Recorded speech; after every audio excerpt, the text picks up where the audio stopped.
Sekali lagi, Horas. Saya percaya bahwa kita menonton TV di ajang MotoGP Mandalika 2022 yang lalu. Kita yang mau menonton lah, yang mau senang dengan motor balap ya, pasti terkagum-kagum dengan penampilan Miguel Oliveira ya di sirkuit Mandalika yang fantastis itu yang diresmikan oleh Jokowi. Dia sebenarnya memulai urutan pembalapnya itu dari urutan ke-7. Tapi kegesitannya memang sudah kelihatan. Pada lap kedua dia sudah bisa langsung menyalip beberapa temannya, dan pada lap ke-7 ya, lap kelima, lap kelima Miguel Oliveira sudah langsung di depan dan terus maju dan akhirnya menang. Padahal kita tahu persis suara yang keras dari samping kiri kanannya begitu luar biasa, jalan begitu berbelok-belok, sangat sulit. Tapi dia seolah-olah mengabaikannya. Ada temannya juga yang saling salib satu dengan yang lain. Bahkan ada yang jatuh, Marc Marquez ya, jatuh pembalap yang nomor 1 itu. Tapi dia abaikan dan dia terus. Dan saudara tahu dia akhirnya juara 1. Saya percaya para pelari juga. Saya tidak tahu apakah yang muda-muda ini senang dengan olahraga. Ya, kalau olahragawan entah main bola itu harus fokus ya. Mata kita tidak boleh rarat ke kiri, ke kanan, ke belakang, apalagi kita harus benar-benar ke depan tertuju kalau mau menang. Tapi kalau mau kalah dia aja ke belakang, pasti kalah, coba aja. Tapi kalau sudah tertuju, sekali lagi, kalau Anda mau kalah, sehebat apapun Anda, sepintar apapun Anda, luar biasanya pun berlari, kalau ke belakang pasti apa? Kalah. Sekali lagi, perlu fokus. Dan itulah yang mau kita pelajari bersama pada minggu ini. Pada minggu Judika, sebenarnya ini dari Mazmur, di mana dia berdoa kepada Tuhan, berilah aku keadilan Tuhan kepada orang-orang yang durhaka ini, kepada orang-orang jahat ini, kepada orang-orang yang tidak becus ini, kepada orang yang fasik ini. Dan biarlah keadilanmu nyata buat saya yang hidup apa? Dekat dengan Tuhan. Dan kita diarahkan, hati kita, pikiran kita diarahkan untuk fokus kepada Tuhan dengan tema berlari menuju panggilan surga. Sekali lagi, berlari menuju panggilan surgawi. Ada banyak kita sama-sama mengucapkannya. 1, 2, 3. Berlari menuju panggilan surgawi. Lewat tema ini kita difokuskan untuk sungguh-sungguh segenap hati roh kita berusaha keras, berlari, tapi apa? Fokus. Karena kalau disebut dengan panggilan surgawi, itu artinya adalah panggilan keselamatan, bukan kecelakaan. Sekali lagi, supaya kita selamat, bukan hanya Horas Turkis, Akana Marjai, Maluma, Akana Bogos, Mamora, bukan, itu kecil.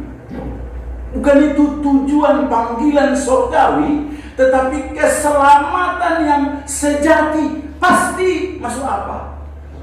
Surga. Sekali lagi, pasti masuk apa? Bah, ragu-ragu masuk neraka. Artinya ada kepastian di sini. Yesus memanggil kita benar-benar bukan lagi ke neraka, tapi pasti kemana? Ke surga. Kalau kita sudah ada kepastian itu bahwa kita benar-benar selamat, kita berada sekarang dalam apa? Rencana Allah. Allah punya rencana yang indah, yang baik, yang damai sejahtera, penuh pengharapan. Itu dalam Yeremia 29 ayat 11. Bagi setiap pemuda di sini, entah Anda dari manapun, setiap kita yang ada di sini, Allah punya rencana buat setiap Anda, buat anak cucu kita. Allah punya rencana buat mereka. Apa itu? Rencana yang indah, rencana damai sejahtera, rencana yang agung, yang hebat. Nah, kalau sedemikian hebatnya, ya kita juga sekarang dibawa juga kepada panggilan Allah untuk apa? Makin mendekatkan diri kepada siapa? Kepada Allah. Jangan menjauh.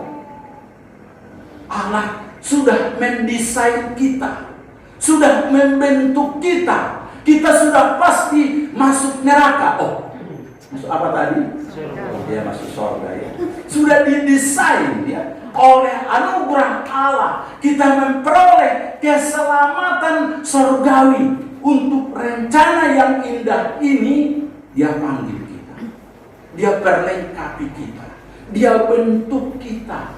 Makanya kita perlu apa? Dekat, supaya kita berdampak, menjadi berkat, menjadi sesuatu yang berguna bagi anak cucu kita, bagi keluarga kita, tapi juga bagi siapa? Bagi banyak. Jadi dan oleh diri asa mamora, asa hebat, asa luar biasa, tapi berdampak menjadi apa?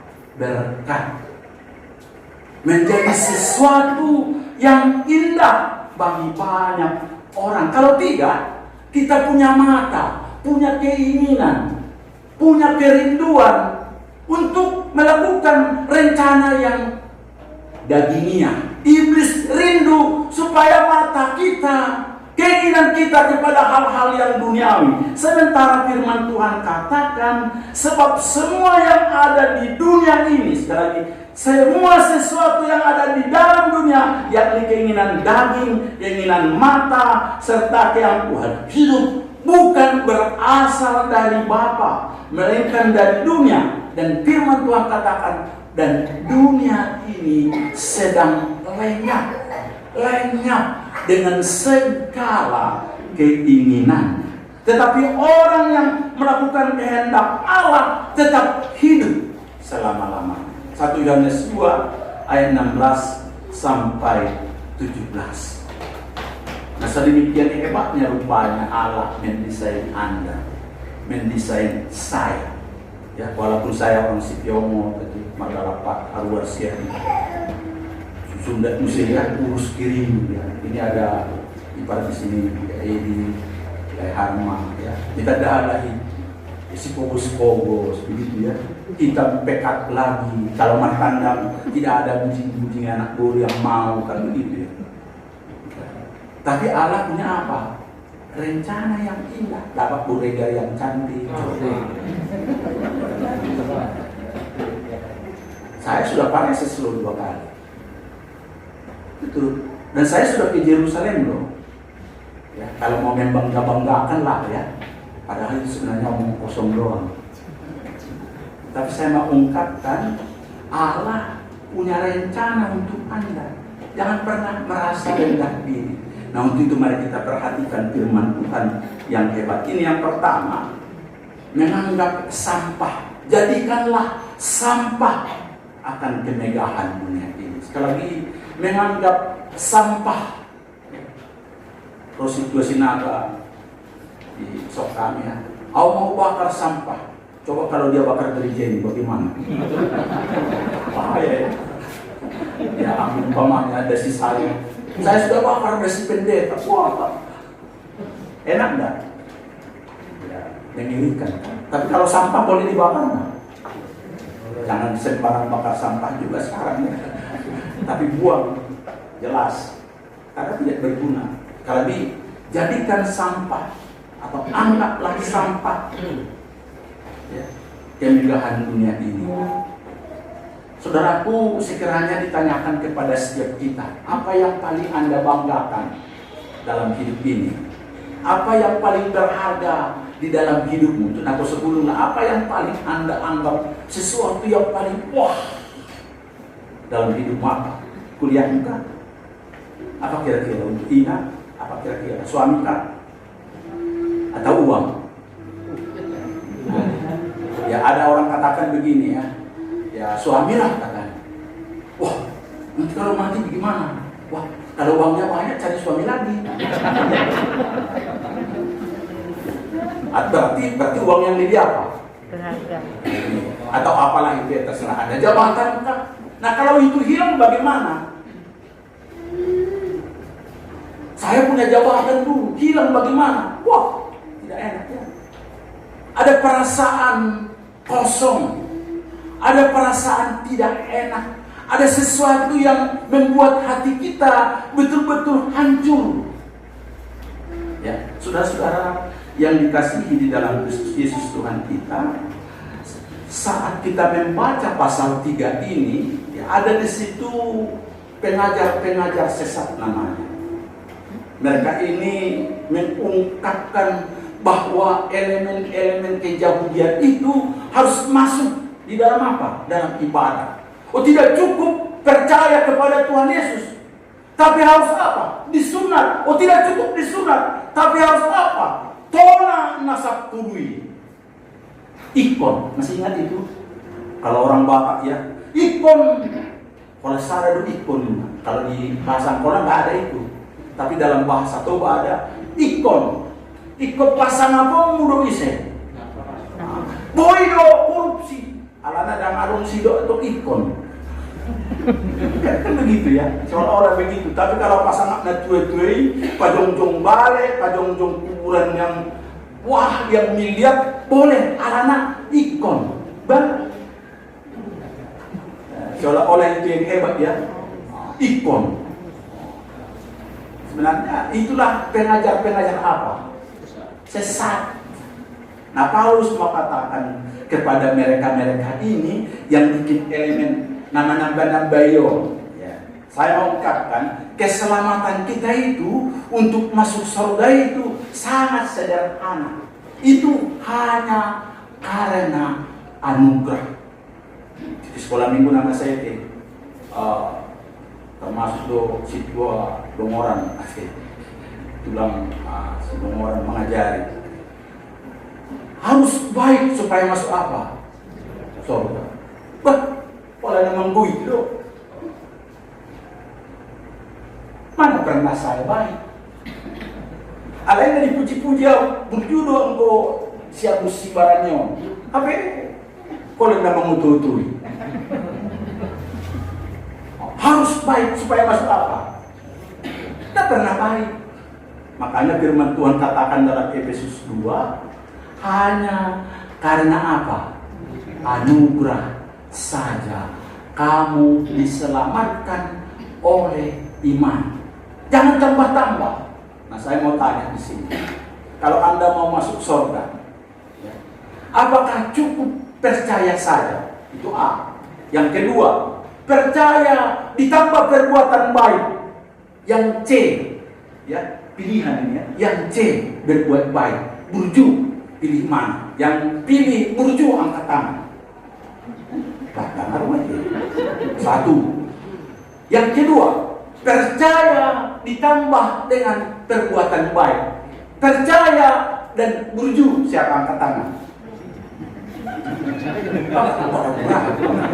Yang penting ya, supaya saya lihat. Puji Tuhan. Siapa cukup percaya angkat tangan? Boleh saya? Aduh, boleh kita suruh angkat tangan boleh.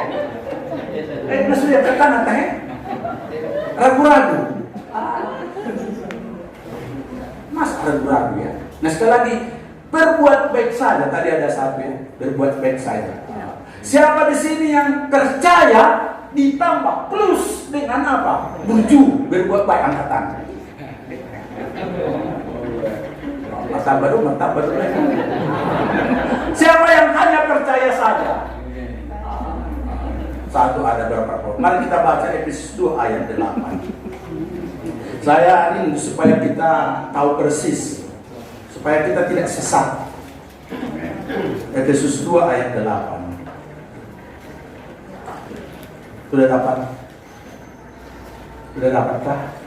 Amin. Kita baca bersama-sama 1, 2, 3. Sebab kasih karunia kamu diselamatkan oleh iman. Itu bukan hasil usahamu, tetapi apa? Sekali lagi, itu apa? Ayat 9. Itu bukan hasil pekerjaanmu, bukan pekerjaan baikmu, tetapi apa? Jangan ada orang yang memegahkan diri. Jadi karena apa Anda diselamatkan? Karena anugerah Allah. Dan kita beriman saja. Sekali lagi, kita diselamatkan masuk surga bukan karena percaya ditambah apa? Perbuatan. Iya, elemen-elemen keyahudian tadi, ya, harus disunat, ya. Terus apa lagi? Melakukan apa? Hukum. Tapi cukup apa tadi dikatakan sini? Anugerah pemberian Allah yang kita sambut dengan apa? Iman, dengan percaya kepada apa? Yesus Kristus yang mengampuni dosa kita. Dan inilah yang mau diungkapkan Paulus dalam Filipi ini. Dia mau mengungkapkan kepada orang-orang Yahudi yang membanggakan dirinya itu dengan apa? Hal-hal lahiriah, dengan sunat, dengan Taurat, dengan melakukan segala macam Taurat. Paulus secara tegas katakan di sini, apa dia katakan? Ya, mau ungkapkan, merupakan jika itulah dasar kesombonganmu, dasar kemegahanmu, kehebatanmu. Paulus mau berkata, itu kecil, saya lebih hebat. Saya kalau mau menyombongkan diri lebih sombong dari kalian semua. Ayat 4 dia katakan sini, aku lebih lagi. Sudah dikatakan rupa ini, wah, aku juga, wah, ukur juga biasa. Oh.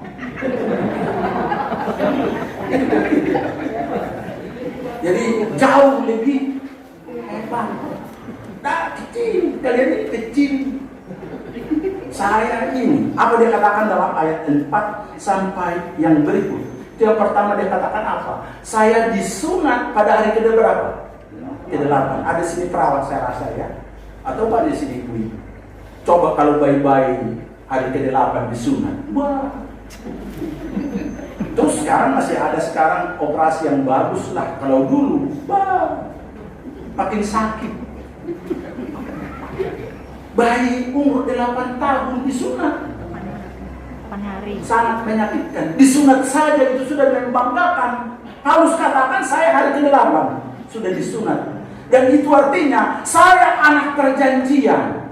Saya melakukan hukum Abraham dengan sungguh-sungguh. Disunat pada hari ke-berapa?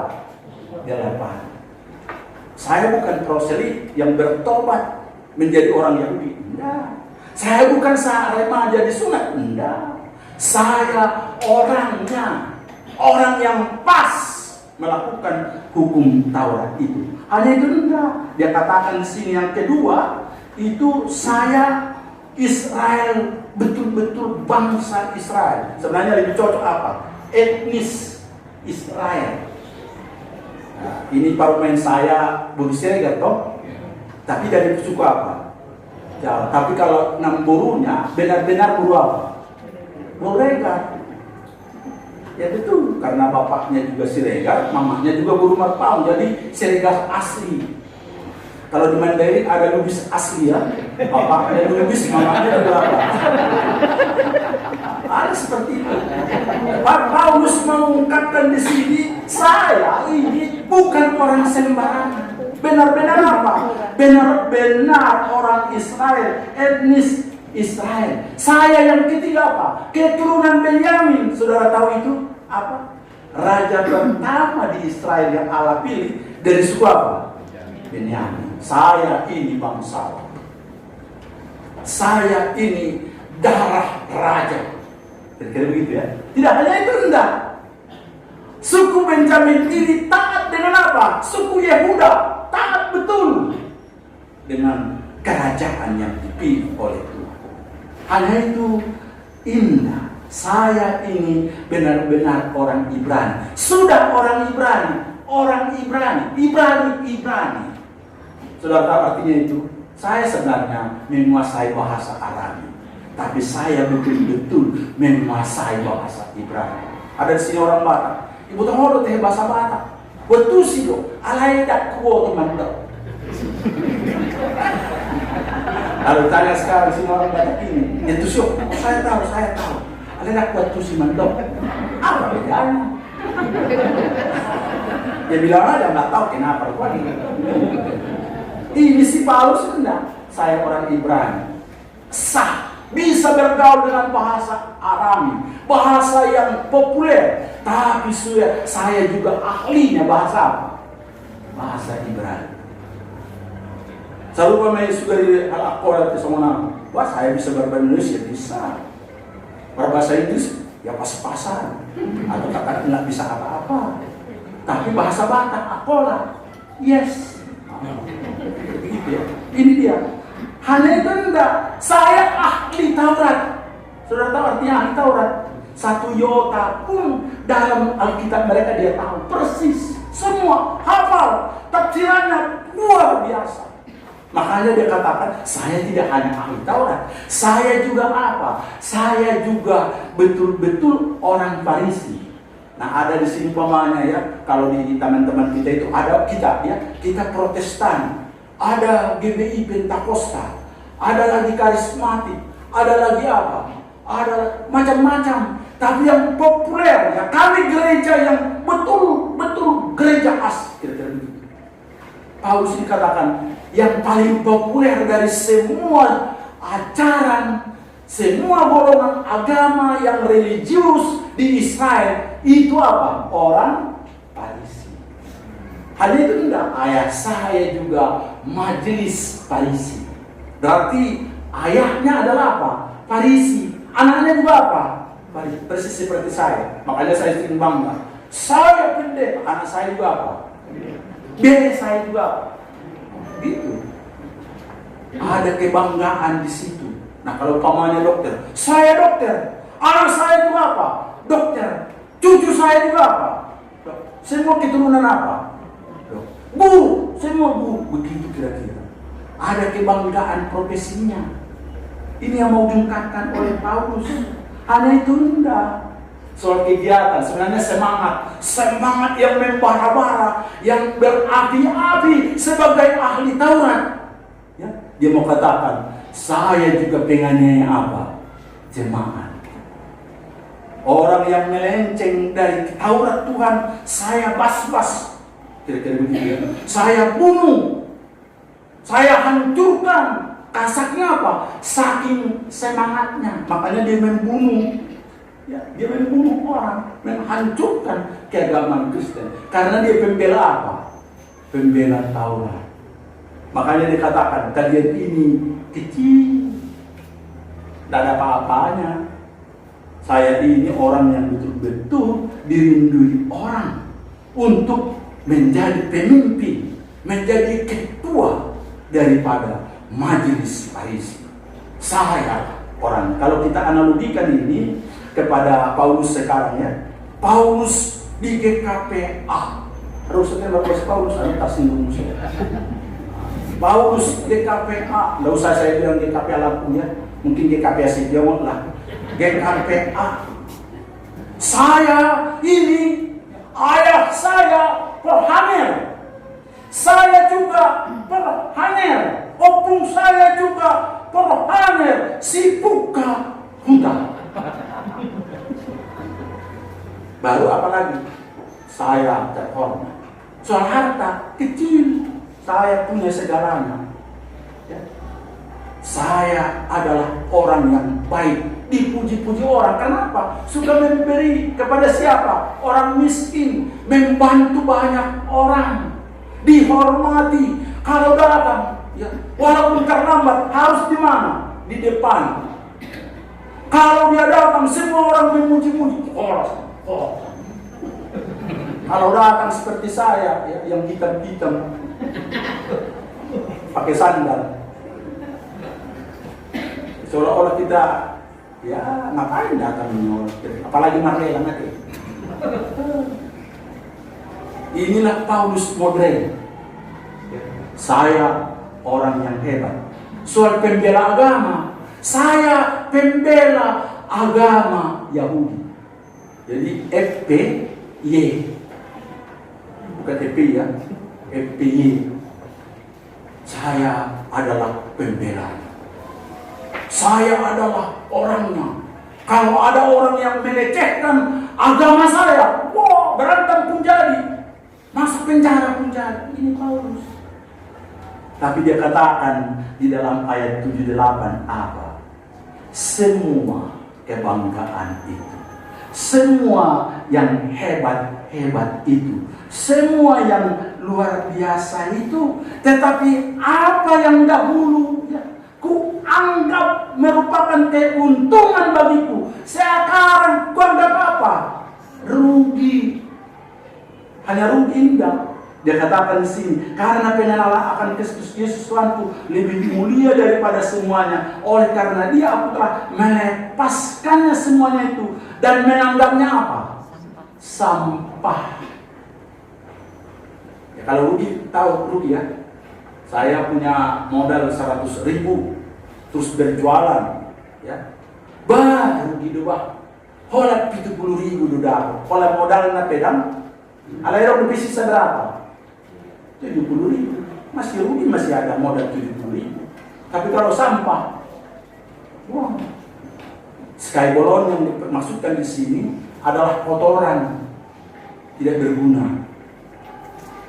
Semua yang dianggap oleh manusia ini, kelebihan yang diungkapkan oleh Paulus, oleh pengajar-pengajar sesat ini, sampah.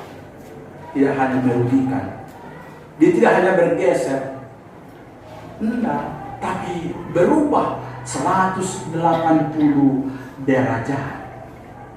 Dianggap tidak ada apa-apanya, cocok dibakar, cocok dibuang. Ini hanya membuang masalah, bikin sesuatu yang sulit di dalam kehidupan saya secara rohani. Kenapa? Karena Paulus berjumpa, berkenalan dengan siapa? Yesus Kristus. Inilah titik tolak perubahan pandangan seseorang. Makanya pendeta Yakub Trihandoko mengatakan begini: mengenal Kristus secara personal dan benar merupakan harta yang paling berharga. Siapa yang memahami kebenarannya pasti akan rela kehilangan segalanya hanya untuk apa? Mendapatkannya. Sekali lagi, orang yang berjumpa, orang yang berkenalan, orang yang sudah mengalami transformasi hidup di dalam Kristus Yesus, pandangannya, nilai hidupnya, ya valunya berbeda. Jika tidak, jangan. Ini bukan masalah saya orang Kristen, saya pendeta. Saya sudah belajar Alkitab ini ya, mulai dari sekolah guru kuliah, terus sekolah pendeta S1, tambah lagi S2. Bukan sudah saya baca bolak-balik 50 kali dari Kejadian sampai Wahyu. Saya rajin ke gereja, saya ikut kor, ikut ini, ikut aktivitas ini. Maaf, beda itu di sini. Tapi banyak orang Kristen masih di sini. Ya, mula-mula tang tahu na jodoh, mula kita nanti. Baju pama atau na jodoh orang sama orang. Jadi terkacau. So sudah mami so, lengkap ngomong, jangan banyak ngomong pada sudah. Wih, sini Di sini saya bilang, bahaya maksudnya. Nah, maksud saya, apakah aman jika mati masuk surga? Pasti. Risiko betul-betul. Nanti aman pasti masuk neraka, saya bilang. Ya. Anggota di surga itu neraka dohoni. Maaf, banyak orang masih di sini. Dan itu calon-calon kemana? Ke neraka. Belum di sini. Kata mengenal yang diungkapkan oleh Paulus di sini, mengenal itu personal, dan itu erat hubungannya dengan apa? Dengan relasi, hubungan. Kita berhubungan. Anda tidak hanya tahu, tidak hanya mengerti, tapi juga memaknai dan betul-betul mengerti apa yang firman Tuhan katakan. Dan itu apa? Berdampak. Contoh, Yesus mati di kayu salib untuk apa? Menebus apa? Dosa-dosa saya. Benarkah? Jangan-jangan hanya di mana? Sini. Sama dosa namanya. Hanya di mana? Di sini. Dan di mana? Tidak di mana? Di sini. Makanya kalau saudi pe halak roh menggunti begitu, langsung marah setengah mati. Ya, kita ini orang Angkola harus begini, harus saya katakan begini ya. Kita sebenarnya kalau dari Toba donga sabduha, itu kan orang Angkola ya samudar. Sebenarnya sudah hebat kan, sudah luar biasa. Sudah sabduha, tambah lagi apa? Samudar. Terus kita sudah orang Kristen, berarti sudah apa? Sudah diampuni oleh Tuhan Yesus. Tapi sulitnya setengah mati untuk apa? Mengampuni. Yang siapa? Semarga, saudara. Si Barani sulit mengampuni siapa? Si Barani kerap membuat buregar, coba.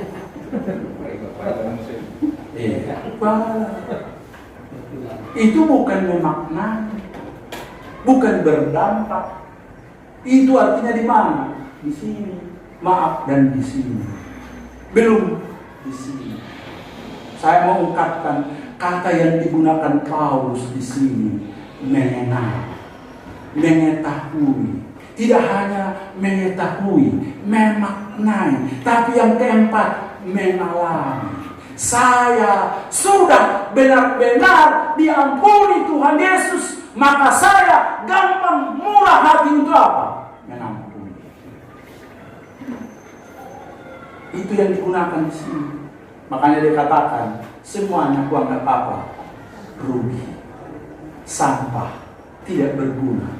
Karena kemuliaan Kristus, keagungan Kristus, kehebatan Kristus jauh lebih luar biasa. Ya, saya baru-baru ini ketemu dengan seorang yang cukup, kalau saya katakan kaya raya, semuanya ada. Dia katakan Amang, ya, saya bertemu dengan direktur PTP, semuanya ada Amang, Hasanabet, wah, ada. Hamoral, wah, cukup. Tidak hanya cukup, berlebih. Harga beon, ada anak putra, ada anak apa?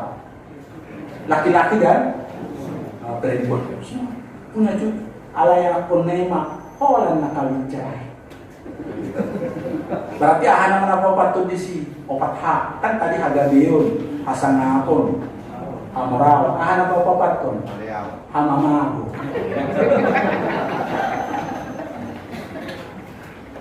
Banyak orang seperti ini.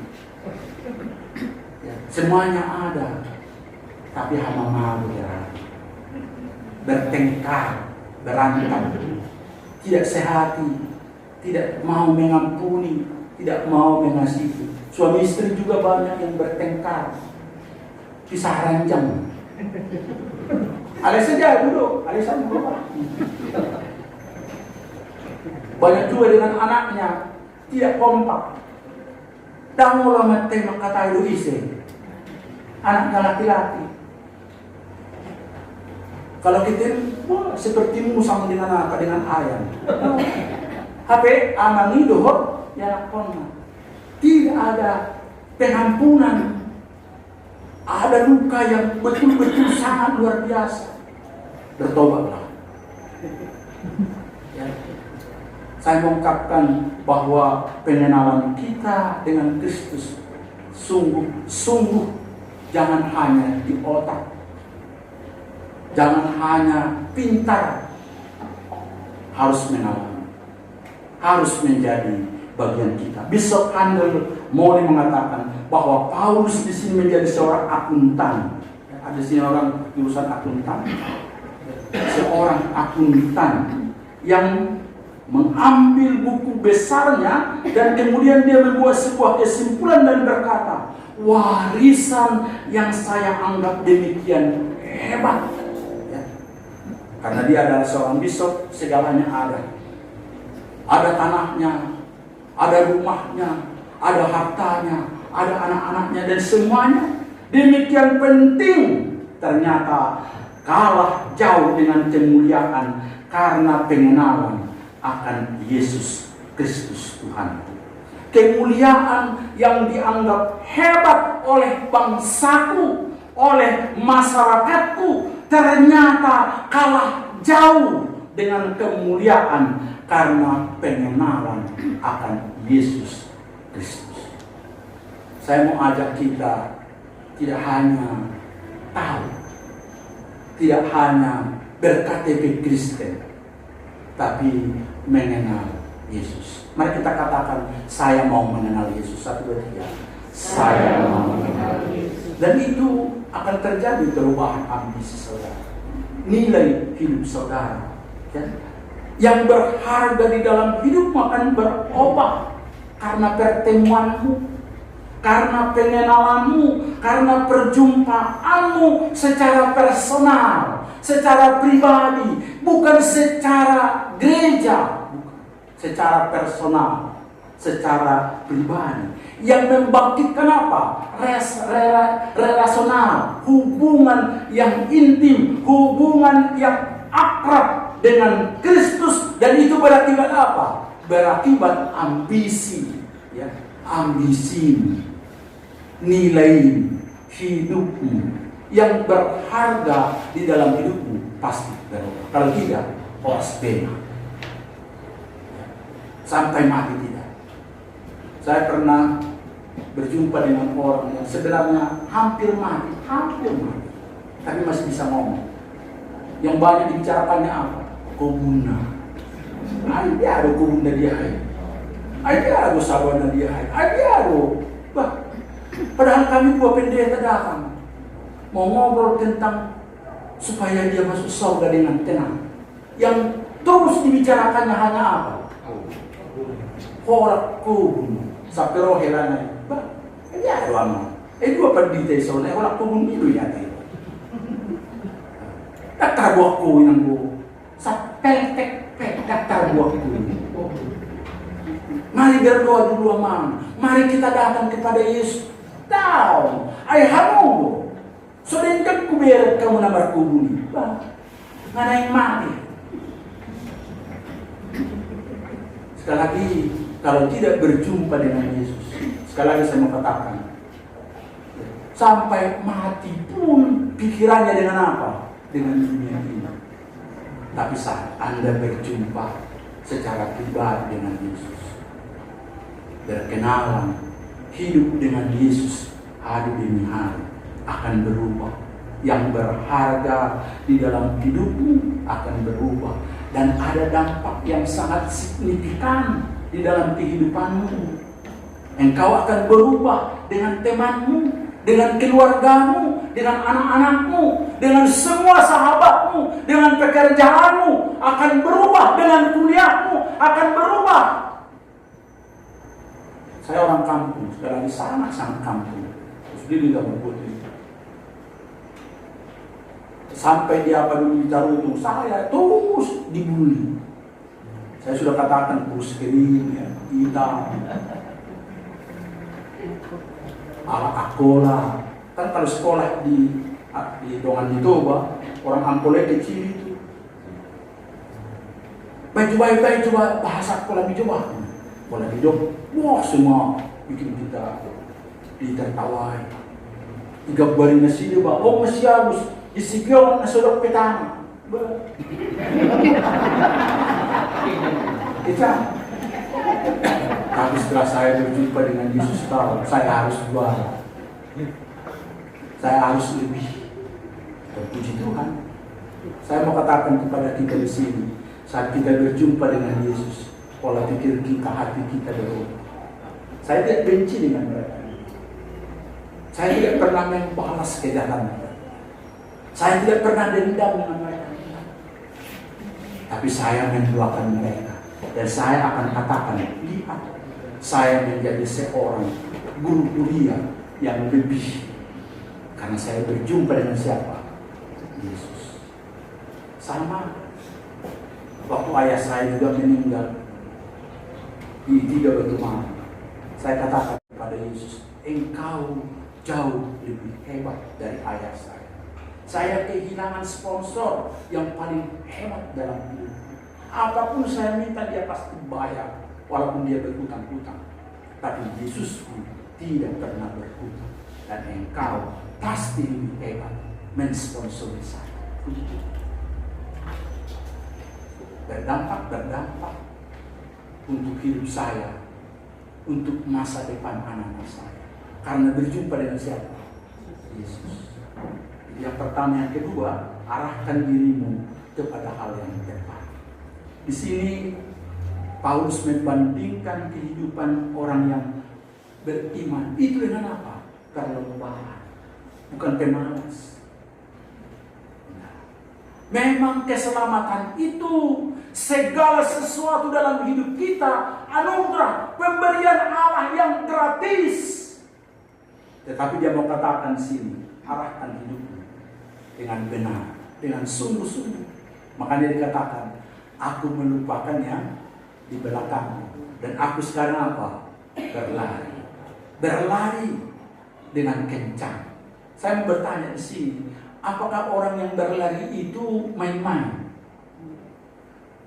Itu harus berusaha dengan sungguh-sungguh. Tidak ada orang yang berlari. Soalnya ada alang motor bangun putri, Magdala, juga di dalam Magdala Pak putri. Kenapa bodoh? Amat tahu. Karena lambat sekali. Tidak bisa berlari lah. Kalau berlari ngos-ngosan dan pasti mati. Jadi saya hanya bisa jalan kaki lambat. Tapi berlari itu saya tahu persis. Itu berusaha sungguh-sungguh, kerja keras. Dan itulah yang mau diungkapkan oleh siapa? Si Paulus di sini. Karena dia sudah mengalami apa artinya hidup yang benar. Apa artinya orang yang percaya kepada Yesus sudah ada di dalam lingkungan yang maha kuasa, maha besar, maha mulia, maha agung, menjadi warga kerajaan Allah, dan itu tidak bisa main-main. Dia ungkapkan, kamu adalah pelari-pelari. Kamu adalah orang-orang yang hebat. Nah, saya mau katakan saudaraku di sini bahwa supaya kita fokus mengarahkan mata kita, sudut pandang kita kepada siapa? Kepada Kristus. Lupakan masalah. Lupakan entah itu sukses, entah itu gagal. Lupakan. Saudaraku, ada banyak orang, ya, apalagi saya seperti yang pensiun ini ya, najol di Lampung, najol di Palembang, najol di Jakarta, najol terus maha, najol Roma karena bos, najol, ya kan? Nah kalau gagal nggak pernah bicara, nggak pernah diceritakan. Najol gagal jauh di Lampung, nggak pernah itu. Dulu begitu, nah hebat-hebatnya ini. Yang luar biasanya itu. Supaya apa? Supaya saya dipuji-puji. Pak hebat, lupa tidak harus suara. Terus menjempol. Kalau orang tidak muji, tersinggung. Ada behari kamu baca jawab. Ayahmu sama ada dana hon. Tidak seperti saya itu, putihmu. Memang. Nah pertanyaan saya, apa saya bisa lagi ke tahun 85 di sini? Bisa. Horas Bema. Sekarang sudah tahu berapa? 2022. Ya 2020. Masa saya mau kembali lagi tahun 1880-an? Handphone pisau besi. Dalam gitu ya. Saya mau bandingkan dengan anak-anak sekarang, ditertawailah. Dan itu hanya apa? Hasil. Dan cocoknya untuk apa? Dievaluasi. Tinggal saya sekarang, orang pensiunan, bagaimana supaya fokus ke depan, menjadi berkat. Makanya saya pakai YouTube. Ya, walaupun pendeta tua, punya apa? YouTube. Kalau Anda tidak percaya, ya buka aja akun pendeta Agus Sibarani. Kan promosi juga ya. Saya mau katakan supaya kita sadar bahwa kita jangan sibuk dengan hal-hal yang dulu. Makanya kaca spion itu lebih kecil. Jangan lihat terus ini, Anda menyupir. Kalau lihat begini terus bagaimana terjadi? Masuk jurang. Anda mati. Makanya itu hanya sekali-sekali. Dan Anda harus fokus kemana? Pas. Anda harus fokus ke sorga. Dan Anda harus masuk sorga. Dan sementara Anda mau masuk sorga, Anda harus menjadi berkat bagi banyak orang. Jangan hanya buat masalah.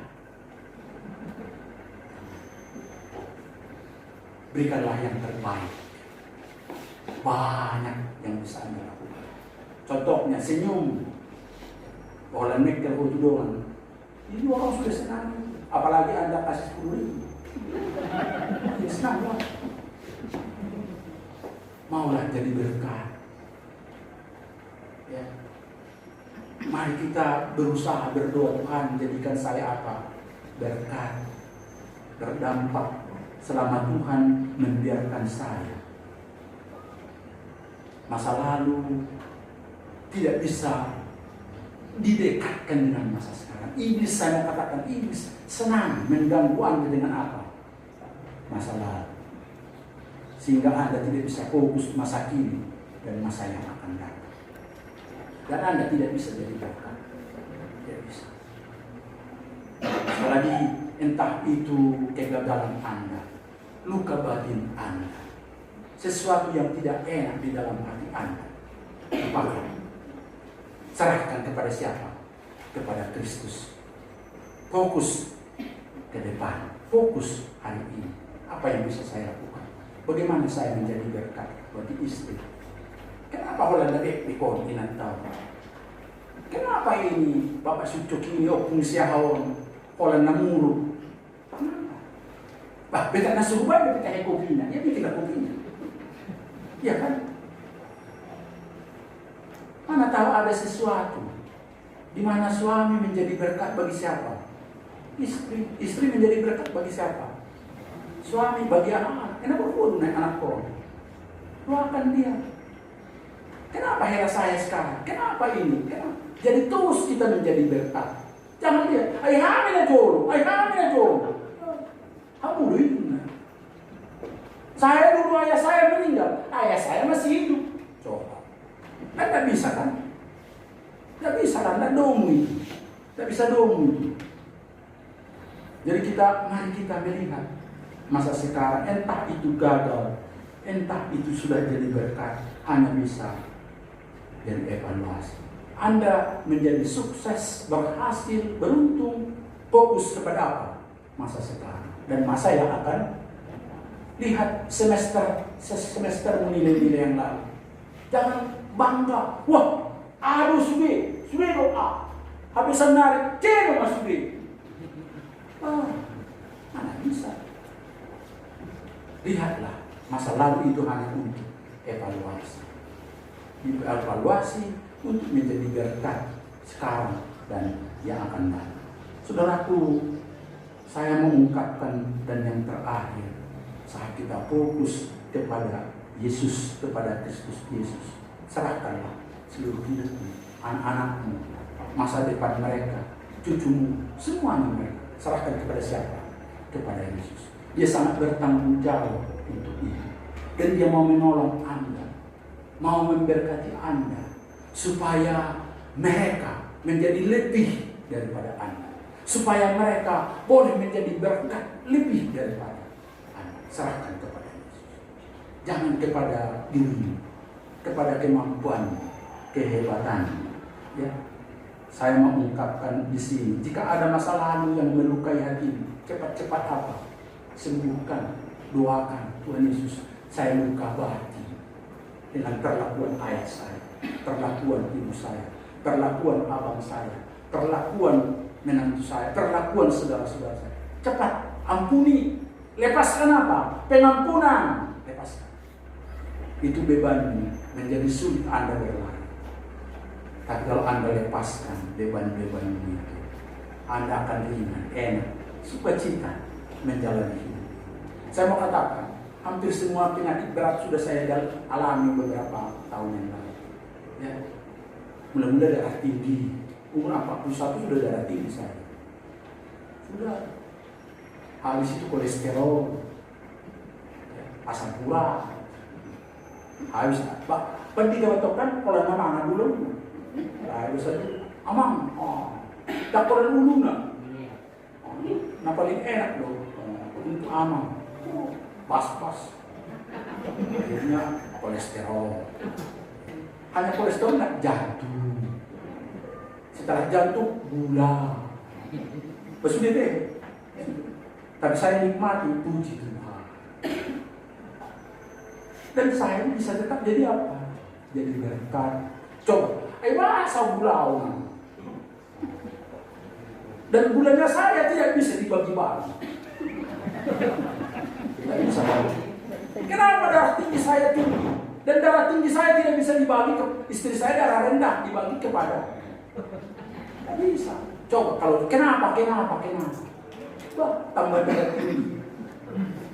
Setelah darah tinggi marah-marah. Habis marah-marah, nyepak-nyepak. Hebat habis kalau bermenang. Coba kalau kita jalani dengan sukacita. Puji Tuhan. Tuhan masih memakai saya sebelum mati. Dan kalau mati pasti masuk. Iya, kenapa? Apa yang mau ditakutkan? Coba kalau Anda mati pasti masuk apa? Neraka. Adong do, ya. Nggak apa sedikit lama itu. Ada pernah dengan saya masuk neraka tapi emang nak lebih high kasih doa artis-artis. Terus apa lagi saya bilang penyanyi, wah cantik-cantik ya, cantik-cantik semua mah. Terus apa lagi saya bilang onglek merah, wah hebat-hebat saya bilang iya hebat. Alai setan mulai juga biasa. Berarti artis-artis yang cantik-cantik itu sudah jadi apa sekarang? Tanah. Berarti kecantikannya sudah habis saya bilang. Kau bertemulah dengan hantu-hantu di situ. Makanya di situ bukan ada yang pernah lagi bernyanyi, enggak. Yang ada di situ apa? Menangis. Pati maripon tahu, ketak gini. Nah, situ mendok sampai tangis sakit-sakitnya toh. Karena bengkak kakinya sakitnya. Enggak apa-apa itu kalau tidak. Saya mau kata supaya kita sadar betapa sakitnya kalau masuk neraka. Makanya Tuhan Yesus hadir. Yesus datang memberikannya kepada kita apa? Gratis, tanpa bayar. Kita sanggup, kita iman. Tuhan Yesus, saya mohon ampun. Tuhan Yesus, saya mau menerima keselamatan yang gratis itu dalam hati. Tinggallah dalam hati. Jadilah Engkau Tuhanku menjadi penyelamat, juru selamatku secara pribadi. Hanya itu aja. Sulit. Arahkanlah hidupku sekarang kepada Engkau. Dengan apa? Membaca Alkitab setiap hari. Itu saudara-saudara yang dikasihi di dalam Kristus Yesus. Mari kita ambil keputusan sekarang untuk bertobat. Jika saudara masih ragu-ragu dalam hidupmu, andalkan Tuhan Yesus. Jangan pegang erat dengan dalam terhadap apapun dalam hidupmu yang berharga, bernilai, yang menjadi sumber kesombongan. sumber kesuksesan, sumber kebanggaan, sumber pembenaran di dalam terang kebangkitan dan kematian Yesus. Saya rindu supaya kita menghadap datang kepada Yesus, karena kita tahu segalanya akan membusuk menjadi sampah, akan rusak dan tidak berguna. Mari dengan kerinduan yang dalam kita mau mengenal Yesus. Rindu saya mau tetap datang kepada Yesus. Baru-baru ini saya sungguh bersyukur dengan seorang cewek. Dia katakan, "Bang, saya sudah ikut komsel." Saya langsung tahu apa itu komsel karena saya dari sana. Oh iya bang. Sebenarnya saya mulai dari Australia. Tapi waktu saya pulang ke Jakarta, saya tidak mengerti di mana saya mengikuti komsel. Tapi baru-baru ini saya mengikutinya. Puji Tuhan. Berarti kamu sudah bertemu dengan Yesus. Saya bilang, iya bang. Kau sudah mengenal Yesus? Iya bang. Puji Tuhan. Saya katakan, sebentar kamu tidak hanya mengenal, tidak hanya tahu tentang Yesus, tidak hanya mengerti tentang Yesus, makna Yesus yang mengampuni, tidak hanya tahu, tapi sudah menjadi bagian hidup. Saya percaya engkau akan bertumbuh, berdampak bagi banyak orang, menjadi berkat bagi abangmu, menjadi berkat bagi adikmu, menjadi berkat bagi banyak orang di sekitarmu. Ya bang, iya, percaya. Asal engkau terus mengikut Yesus, pasti engkau berdampak bagi banyak orang. Betapa dia sangat bersuka cita waktu saya katakan, engkau pasti berdampak bagi banyak orang untuk sekitar. Karena engkau sudah mengenal, engkau sudah berjumpa, engkau sudah betul-betul sekarang memaknai, mengerti, mengalami apa artinya Yesus di dalam hidup. Saya rindu, saya tutup ini supaya kita juga betul-betul mau berjumpa, mengenal, memaknai, mengerti, dan juga apa? Mengalami. Alamilah pengampunan Yesus, kasih Yesus, anugerah Yesus, berkat Yesus, segalanya di dalam hidupnya. Dia kaya raya, dia hebat, dan dia sanggup melakukan yang terbaik buat hidupnya. Dan juga untuk siapa? Anak cucunya. Supaya engkau boleh menjadi apa? Berkat bagi banyak orang. Tuhan Yesus memberkati kita. Amin.